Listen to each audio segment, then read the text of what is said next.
mais t'es là, je te cherchais. Ah mais moi je suis en train de regarder l'étape du jour. Apparemment elle va être magnifique. Ah mais Amina, on n'a pas encore commencé l'étape. On a une émission à faire, on y va. Ah oui c'est vrai. Au sommaire, on retrouve Tessa Worley, skieuse professionnelle alpine pour l'interview du jour. Annabelle Galtier, journaliste chez France Bleu pour la ferme de jour. Et les indispensables avec Mounib. Avec nous, pour un tour, c'est Média Pichoun qui t'ambiance. Suis-nous à travers nos parcours à chaque étape du Tour de France.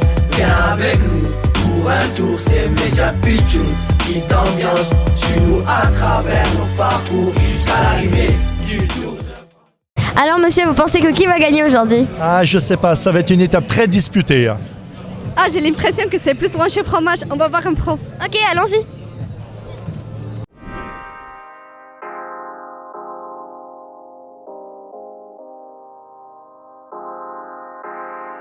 Bonjour, vous pouvez m'expliquer l'étape d'aujourd'hui s'il vous plaît? Alors, elle est difficile à expliquer parce que c'est probablement la plus belle étape qu'on a vue depuis 20 ans, je pense. Ça a attaqué très très vite. Les favoris et les concurrents de Tadej Pogacar, qui était maillot jaune, avaient décidé dans cette étape-là de le mettre en danger. Et ils ont attaqué dès le premier col. Puis ils ont recommencé au Galibier. Puis ils ont recommencé dans la dernière ascension du col du Granon. Et Tadej Pogacar, qui depuis 2 ans est le meilleur coureur du monde, il a fini par craquer. Et c'est son adversaire, celui qui était deuxième ce matin, Jonas Vingegaard, qui est parti tout seul pour aller remporter l'étape et prendre le maillot jaune. Donc c'est un vrai basculement dans le Tour de France qu'on n'attendait pas forcément, parce que tout le monde pensait que Tadej Pogacar était encore le plus fort cette année. Force est de constater que non, donc ça relance complètement le Tour de France. Est-ce que vous pensez que Pogacar il va reprendre ce maillot jaune?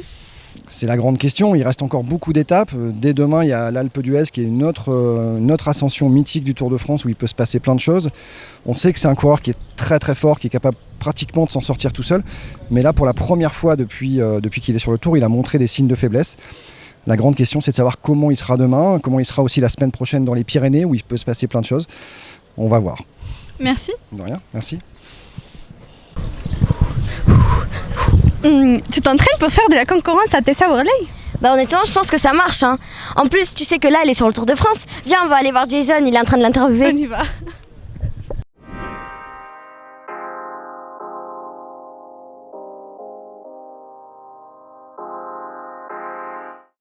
Bonjour. Pourquoi est-ce que tu souhaitais venir sur le Tour de France ? Parce que j'adore l'ambiance qu'il y a autour. C'est vrai que c'est un grand événement sportif, donc j'aime beaucoup assister à des grandes performances sportives, mais j'aime aussi beaucoup l'ambiance qui règne autour du Tour. Voilà, tout le monde a un grand sourire, tout le monde prend beaucoup de plaisir à regarder les coureurs passer, à regarder aussi la caravane passer. Enfin, voilà, le Tour c'est encore plus que le sport. Est-ce qu'il y a des similitudes entre le Tour de France et le ski ? Alors des similitudes, je dirais que... alors c'est pas simple d'en trouver parce que c'est vraiment un sport très différent.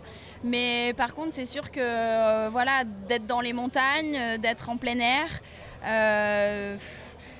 c'est un sport quoi. Donc du coup on a vraiment ce côté dépassement de soi, de s'engager, d'aller chercher ses limites, de les repousser. C'est surtout ça qu'on va trouver en commun. Après ils ont aussi beaucoup l'habitude de faire des étapes de montagne. Donc c'est vrai que nous on voit des paysages qu'on connaît, notamment là ces prochains jours dans les Alpes. Où on va connaître pas mal de paysages et de routes. Donc c'est assez sympa de les voir passer là.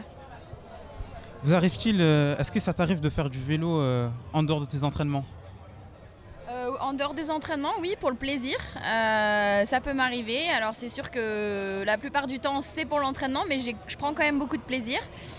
Mais sinon, oui, ça m'arrive d'aller faire, peut-être mettre un petit challenge et aller faire un col ou aller faire une sortie ou même parfois, là ils vont faire un col, le Télégraphe ou le Galibier, je peux me dire allez, j'ai envie d'aller le faire aussi comme eux, alors à une autre vitesse et je vais mettre beaucoup plus de temps, mais voilà, pour le petit challenge, j'aime beaucoup ça et sinon le VTT aussi, j'aime beaucoup. Cette année, c'est la première édition du Tour de France féminin. Et est-ce que tu as une idée de ce qu'on pourrait faire pour que les femmes soient mises un peu plus en avant par rapport aux médias ? Peu importe par rapport au cyclisme ou peu importe les sports. Alors moi j'ai de la chance dans le ski alpin d'être quand même relativement bien mise en avant. Enfin les femmes on est quand même bien mises en avant par rapport aux hommes. Donc ça c'est plutôt bien. On a un circuit qui est équivalent. Donc ça c'est important déjà je pense. C'est vrai que de voir déjà un Tour de France féminin c'est génial. J'ai pu assister les années précédentes aux événements qu'elles ont mis en place pour pouvoir justement avoir ce tour féminin et aujourd'hui elles l'ont gagné on va dire donc non c'est déjà une belle victoire. Après peut-être mettre tout ce qu'il y a en place aujourd'hui pour le tour masculin, le mettre en place pour les filles, donc vraiment le village, vraiment ces belles étapes de montagne, enfin voilà, aujourd'hui peut-être les rassembler encore un petit peu plus aussi pour que l'émulation qu'il y a sur le tour profite aussi aux femmes. C'est quoi tes prochains objectifs professionnels ? Sportivement, mes prochains objectifs, on a les championnats du monde de ski alpin en France à Courchevel-Méribel en février 2023. Donc ça va être un très bel objectif. De vivre des championnats du monde à la maison, c'est quand même quelque chose d'assez privilégié. Donc ça c'est un très bel objectif. Et puis nous, le début de la saison, il est au mois d'octobre. Donc pour l'instant, je me prépare pour le mois d'octobre. Et est-ce que tu as un petit favori pour aujourd'hui ? Un favori pour aujourd'hui, j'aimerais beaucoup un Français d'abord. Thibaut Pinot ou Romain Bardet, pourquoi pas. À voir. Merci. Aujourd'hui, pour la femme du jour, on retrouve Annabelle. Ah, tu croyais me piéger? Je sais très bien qu'on l'a déjà fait, Annabelle. Raté, c'était Annabelle du service prévention. Donc, on retrouve Annabelle Gaillotti, journaliste chez France Bleu.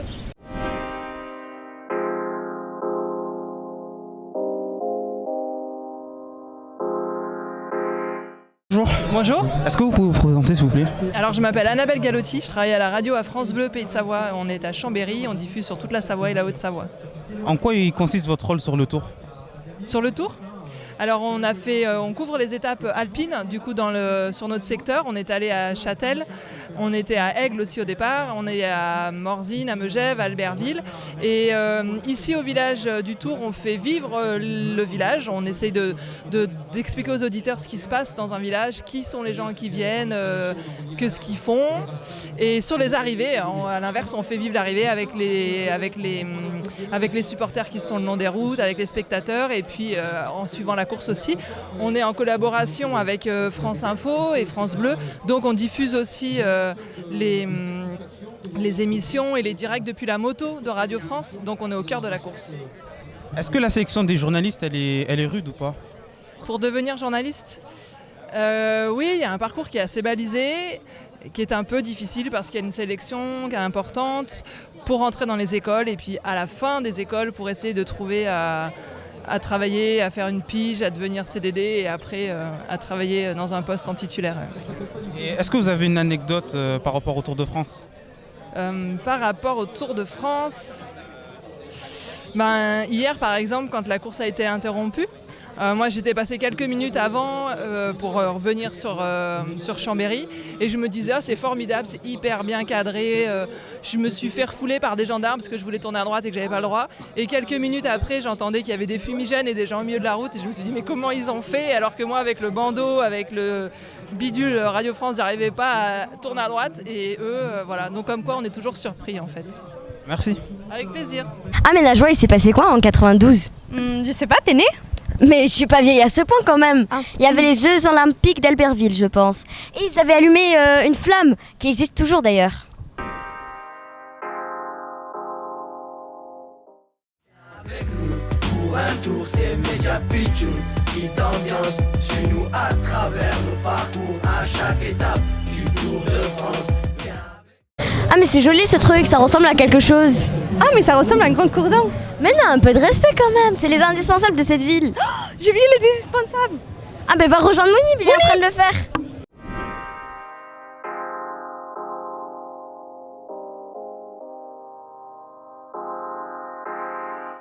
Bonjour. Bonjour. Pouvez-vous vous présenter ? Oui, je m'appelle Philippe Sudre et je suis le directeur de la communication du Tour de France. En quoi consiste votre travail ? Mon travail, ça consiste à regarder comment travaillent les journalistes, à leur fournir toutes les informations dont ils ont besoin, à répandre aussi des informations et donner un maximum de précision à nos fans sur les réseaux sociaux, à travailler les relations presse, à savoir comment le Tour de France se déroule, où il peut y avoir des problèmes, comment on peut les régler, voilà, et faire en sorte que les journalistes aient l'impression de ne pas avoir quitté une ville, c'est-à-dire que la salle de presse doit toujours être exactement la même où qu'on soit, car il faut savoir que le Tour de France, et vous le savez bien, c'est quelque chose d'itinérant, qui bouge énormément chaque jour, et il faut que chaque jour on ait l'impression de ne pas avoir changé d'endroit. Depuis combien de temps le faites-vous ? Moi j'ai fait mon premier Tour de France, parce que j'ai jamais été coureur cycliste, j'ai suivi mon premier Tour de France en 1980, ce qui fait que là j'effectue mon 43e Tour de France, et j'ai toujours travaillé à la Société du Tour de France et aujourd'hui chez ASO, et j'ai toujours travaillé dans les relations avec la presse et les médias. Qu'est-ce qui vous plaît le plus dans votre travail ? Ce qui me plaît le plus, c'est la grandeur du Tour, c'est le fait que c'est un événement qui est beaucoup plus qu'une simple compétition. Évidemment, la compétition cycliste est formidable. Si on se réfère à l'étape qu'on vient de vivre, qui est absolument prodigieuse, et on n'a pas vu des étapes comme ça depuis longtemps, le sport est évidemment en numéro 1, mais c'est aussi un événement fédérateur, c'est un événement qui est transgénérationnel, qui plaît aux enfants, qui plaît aux parents, qui plaît à tout le monde, à toutes les classes sociales, et c'est ce qui en fait la grandeur. Qu'est-ce que vous auriez fait si vous n'aviez pas fait ce métier ? J'ai pas eu tellement le temps de me poser la question puisque j'ai été embarqué là-dedans à l'âge de 20 ans. Alors je sais pas ce que j'aurais fait. J'aurais probablement fait aussi des relations avec la presse dans un autre domaine, je ne sais pas lequel, peut-être dans un autre sport. Mais j'avoue que c'est un métier qui m'a pris très tôt et du coup je me suis jamais posé la question de faire autre chose et d'ailleurs 40 ans après je suis toujours au même endroit. Quel autre métier du Tour de France auriez-vous aimé faire ? Quel autre métier du Tour de France j'aurais aimé faire j'aurais aimé avoir les capacités, les connaissances sportives pour pouvoir tracer des parcours et choisir des villes, des cols, des endroits, etc. J'envie beaucoup mon ami Thierry Gouvenou, qui est le directeur sportif du Tour et qui trace tous ces parcours formidables et qui sillonne la France toute l'année pour essayer de dénicher des choses comme le Granon qui était connu. Il est connu depuis 86, mais il y a quelques nouveautés ces dernières années comme la planche des belles filles, des choses comme ça qui sont des choses qui sont trouvées par les services sportifs du Tour de France parce qu'ils se promènent dans la France et qu'ils cherchent de nouvelles difficultés et des nouveaux parcours magnifiques. Une anecdote liée à votre métier sur le Tour de France ? Si, je peux vous raconter des événements qui sont dans le métier que je fais. On a aussi le devoir de donner un certain nombre d'informations à des journalistes quand il se passe des choses complètement inédites, des choses qu'on n'attend pas et des choses qui peuvent poser des problèmes au Tour de France. C'est arrivé par exemple à Bastia, dans une étape du Tour de France qui avait lieu en Corse en 2013, où un camion d'équipe s'est bloqué sous le portique d'arrivée, bloquant la ligne d'arrivée alors que la course était à 10 km de là. Donc il a fallu trouver un moyen d'enlever le fameux bus, c'était un bus d'équipe, le bus d'Orica Green Edge, et il a fallu trouver très vite un moyen, et quelqu'un a eu cette idée évidemment que tout le monde connaît dans une histoire belge, il a décidé de dégonfler les pneus du camion, on a pu le faire reculer, et l'arrivée a pu se faire dans de bonnes conditions, mais on a eu quand même très peur. Merci d'avoir répondu à nos questions. Au revoir. Au revoir, merci. Bon, ben voilà, nous sommes à mi-parcours du Tour de France. Bientôt, on se retrouve à l'Alpe d'Huez. Mais oui, les Hollandais, je connais. Ben, si tu veux savoir l'ambiance, on va aller voir Dédé. On y va ?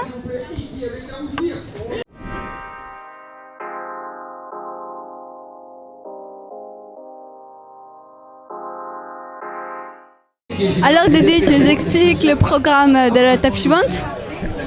Bien sûr, écoute, c'est un programme qui est un programme très très dense puisque on est sur l'étape, l'unique étape vraiment avec 3 cols hors catégorie sur les 165 km. D'abord, on va commencer par le col du Galibier, celui qu'on a déjà escaladé par un côté. Là, cette fois-ci, on l'escalade par l'autre côté, par le col du Lautaret. Le Lautaret, le Galibier, ensuite on redescend. Et puis évidemment, qui dit Galibier dit souvent la Croix de Fer. Deuxième couche de hors catégorie avec ce col extrêmement compliqué, difficile, très éprouvant. La Croix de Fer, ensuite on redescend de nouveau dans la vallée. Et évidemment, on termine par l'un des clous de ce Tour de France puisque c'est la montée vers l'Alpe d'Huez. une montée avec ses 21 virages, avec énormément de public, une montée très classique sur le Tour de France, une montée avec énormément d'ambiance aussi.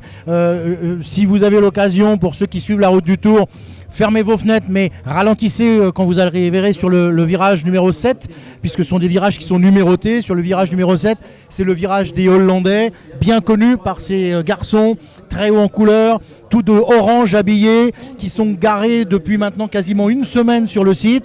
Un virage des Hollandais où il y a beaucoup d'alcool qui circule, et donc ils sont chauds patates.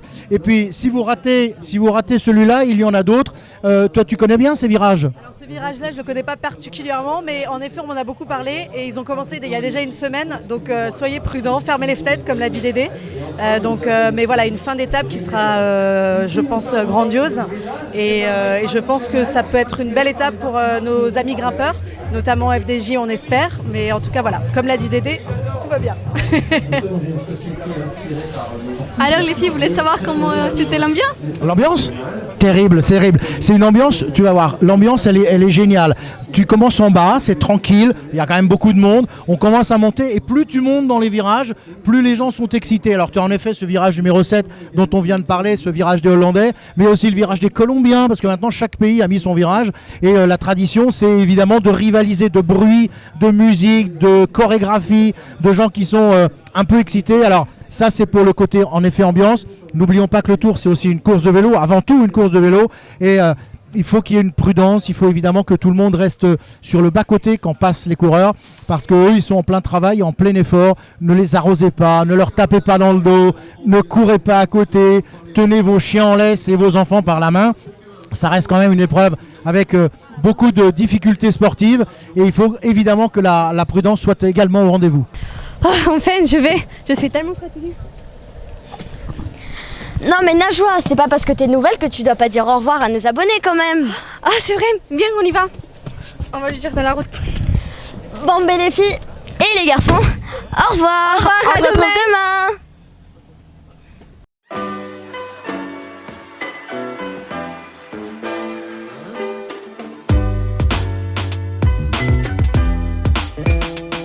C'est parti pour un tour, entrer dans la légende, en bas de nos tours de France, vise l'horizon total dépaysement. Pas rapporter qu'une équipe de reporters t'attend au tournant. Viens on change d'air, du sérieux et de la déconne. À gravir des cols, en faire des tonnes. Media Pitchoun, c'est l'équipe au maillot jaune. Faut pas paniquer, fair play, respect. Telles sont les valeurs communiquées en mode évasion. On tient la distance pour la 100e édition du Tour de France. C'est juste un petit tour, en bas de nos tours, sans détour, pour au final terminer premier au bout du parcours. Viens avec nous pour un tour, c'est Media Pitchoun qui t'ambiance. Suis-nous à travers nos parcours, à chaque étape du Tour de France. Viens avec nous pour un tour, c'est Media Pitchoun qui t'ambiance. Suis-nous à travers nos parcours jusqu'à l'arrivée du Tour de France, jusqu'à l'arrivée du Tour de France. Regarde, c'est hyper pratique. Oh là là là là là là, on a perdu Contador.